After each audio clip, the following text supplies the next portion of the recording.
हाँ सुरभि, अबे कहाँ हो तुम? अभी सीमा दीदी 16 सेक्टर के आगे जो जंगल वाला रास्ता है ना, वहाँ पे पुराना मंदिर है। वहाँ पे अपनी टैक्सी रोक के जंगल के रास्ते से अंदर गई है। सुरभि तुम घबराओ मत, हम लोग जल्दी ही वहाँ पहुँच रहे हैं। प्लीज जल्दी आना।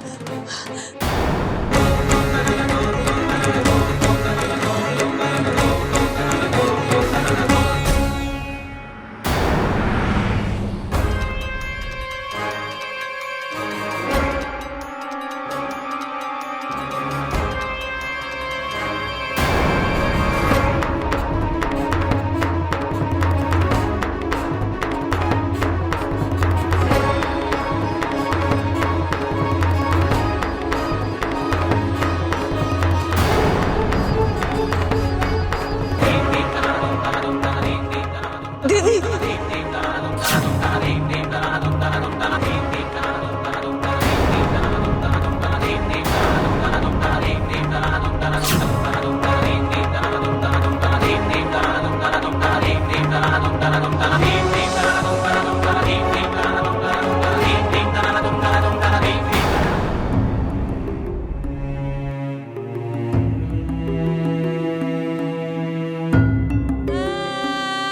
दीदी अंश को हमें दे दीजिए, प्लीज हमें दे दीजिए।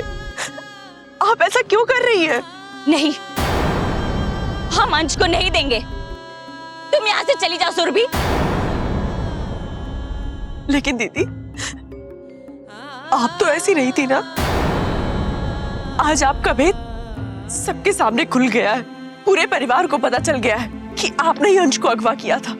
अगर आप अपनी गलती स्वीकार कर लेंगी तो परिवार वाले आपको माफ कर देंगे। लेकिन हमारा बच्चा हमें वापस कर दीजिए, प्लीज दीदी। सुरभि, हमारे नजदीक आने की कोशिश मत करना।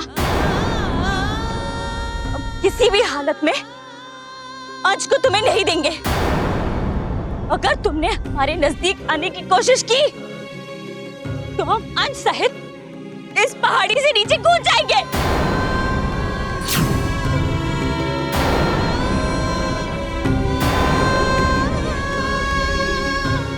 हमारे अंश को कुछ मत करना। हम आपके पास नहीं आएंगे। लेकिन उस नन्ही सी जान ने आपका क्या बिगाड़ा है जो आप उसके साथ में ऐसा कर रही हैं? तुम पूछ रही हो कि इस नन्ही सी जान ने हमारा क्या बिगाड़ लिया? अरे इसके ही वजह से तो हमारी जिंदगी नर्क से भी बदतर हो गई है।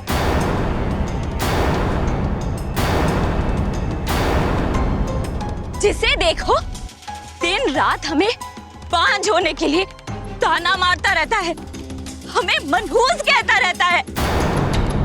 जिस दिन से अंश का जन्म हुआ है उस दिन से हमारी जिंदगी की बची कुची खुशियां भी चली गई।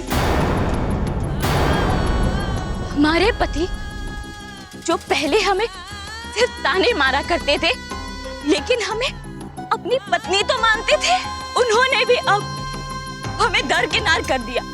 एक जिंदा लाश समझ के दूसरी औरतों के साथ संबंध रखने लगे।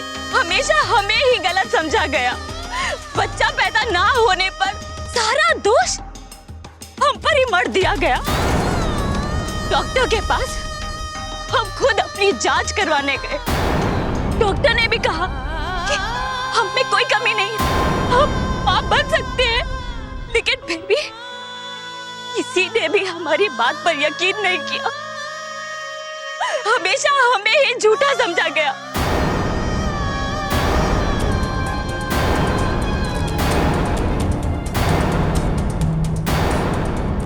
देखो, हम मानते हैं तुम्हारे साथ बहुत गलत हुआ है, लेकिन इसमें इस बच्चे का क्या दोष है? हाँ बहू, हम तुम्हें वचन देते हैं कि आगे से तुम्हारे संग कौनो सौतेला व्यवहार नहीं होगा। लाओ, मुन्ने को हमें दे दो। नहीं, माई ठीक कह रही है सीमा, तुमसे कोई कुछ नहीं कहेगा। बस अंश को वापस दे दो। नहीं नहीं, हम अंश को नहीं देंगे। भाभी, अंश को प्लीज हमें दे दीजिए। आप लोग आगे मत बढ़िए, हम सच कह रहे हैं। अगर आप लोगों ने अंश को हमसे छीनने की कोशिश की तो हमेशा हमेशा के लिए आप लोग अंश को खो बैठेंगे।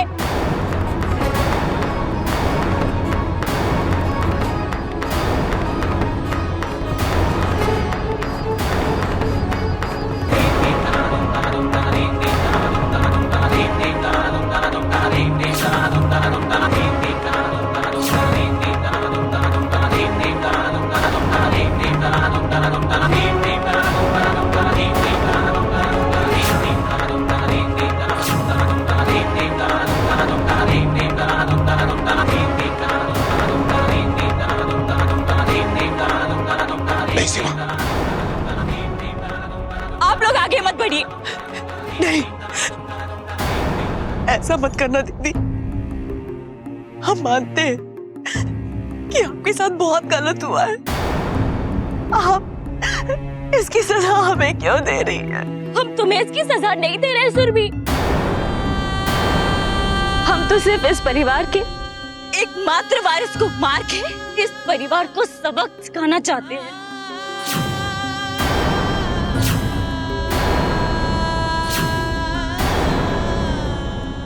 इनकी नजरों में रिश्तों की कोई अहमियत नहीं है। इनके लिए रिश्तों से बड़ी प्रथा है। ये लोग इतने कठोर, इतने निर्दयी हैं कि ये अपने अंधविश्वासी, दकियानूसी परंपराओं और सदियों से चली आ रही प्रथाओं के नाम पर हत्या करने से भी नहीं चूकते। अब जब इनका इकलौता वारिस इनकी आंखों के सामने मारा जाएगा, तब इन्हें एहसास होगा कि ये कुप्रथाएं ही इनके परिवार की बर्बादी का कारण बनी।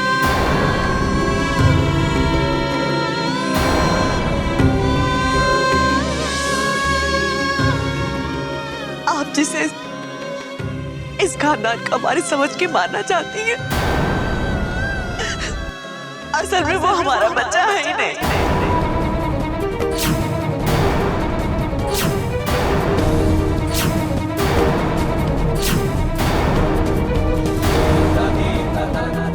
हमने अंश को जन्म नहीं दिया है, ना तो वो हमारा बच्चा है, ना इस खानदान का वारिस है वो।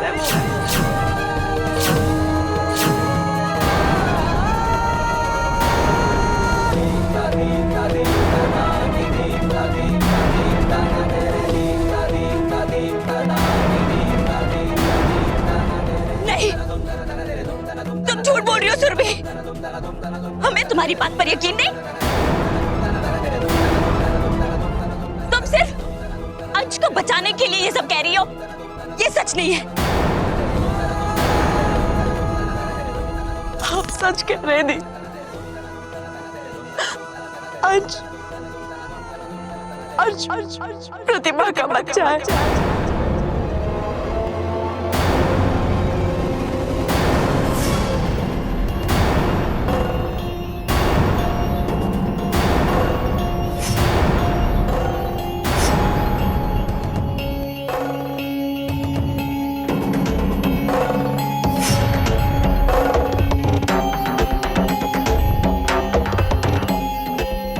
हमारी जान बचाने की खातिर अस्पताल में बच्चे बदल दिए गए थे। जी भाभी, सुरभि बिल्कुल सच कह रही है।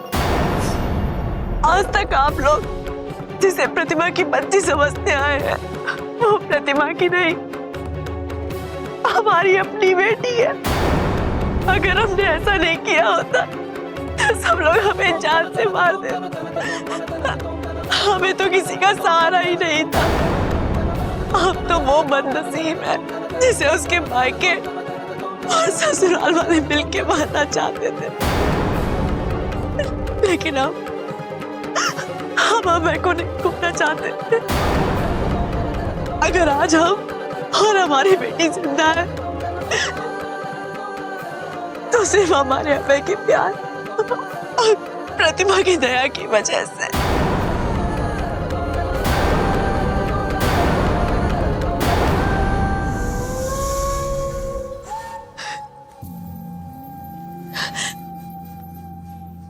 अभय, हमें माफ कर देना अभय।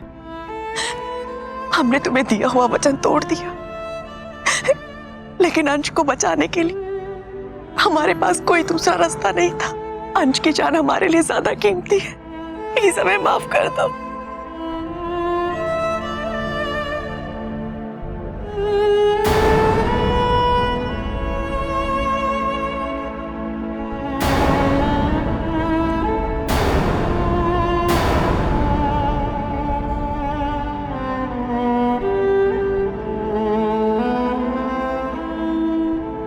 याद होगा दीदी, नर्स का अस्पताल में बार बार ये कहना कि प्रतिभा को लड़का हुआ है।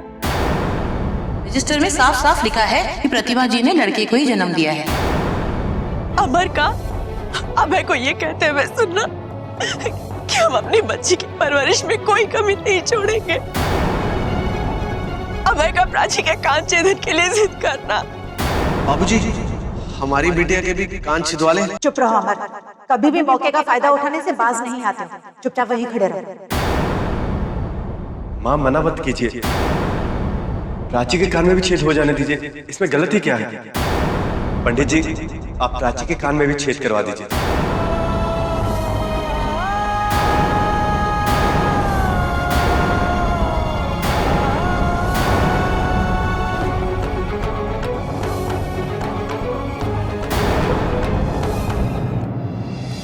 भाभी, भाभी हम आपके हाथ जोड़ते हैं। भाभी, हमारे बच्चे को मत मारिए। इसमें इस मासूम की कोई गलती नहीं है। भाभी, हमें हमारा बच्चा वापस कर। भाभी, सुरभि दीदी ने जो कुछ कहा उसका एक एक शब्द सच है। भाभी, हमें हमारा बच्चा वापस कर दीजिए। हमें हमारा बच्चा वापस कर दीजिए। भाभी,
मैं जानता हूँ सीमा,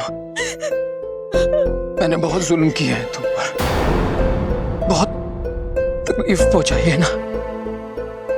हो सके तो मुझे माफ कर देना।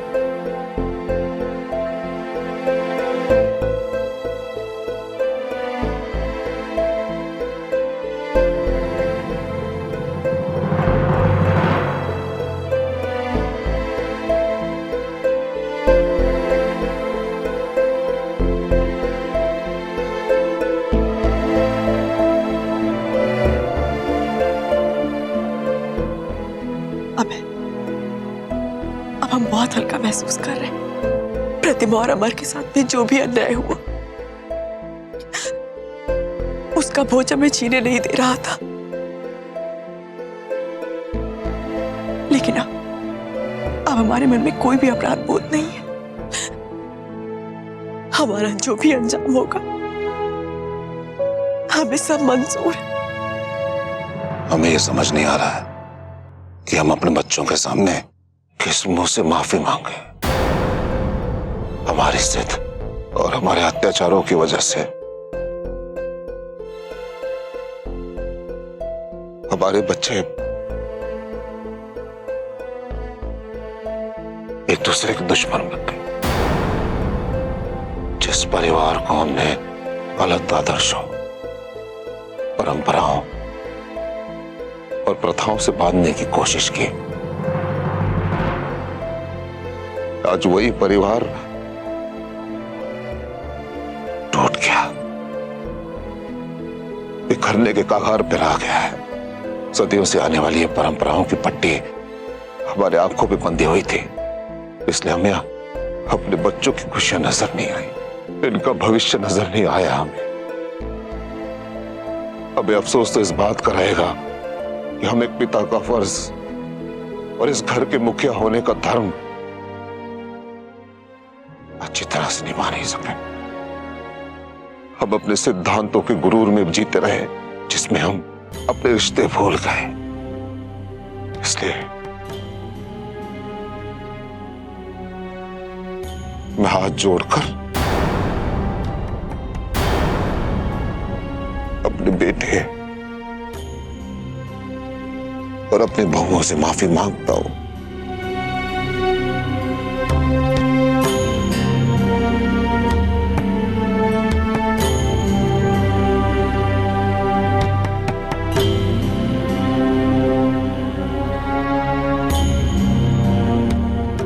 हो सके तो मुझे माफ कर दो, माफ कर दो मुझे, क्योंकि आज मुझे पता चला कि रिश्तों से बड़ी प्रथा नहीं होती, प्रथाओं से बड़े रिश्ते होते हैं।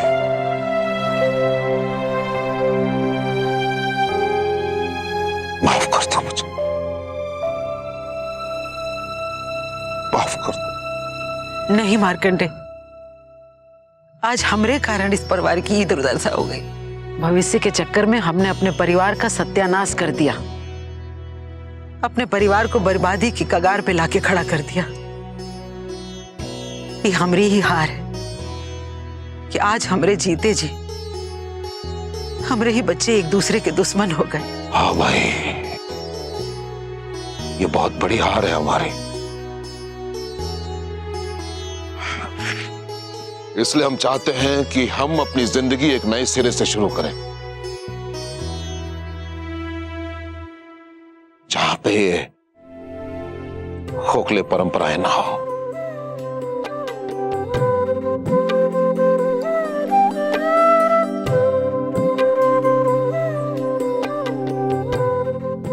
प्रतिमा, मैं तुम्हारा शुक्रिया अदा करना चाहता हूं।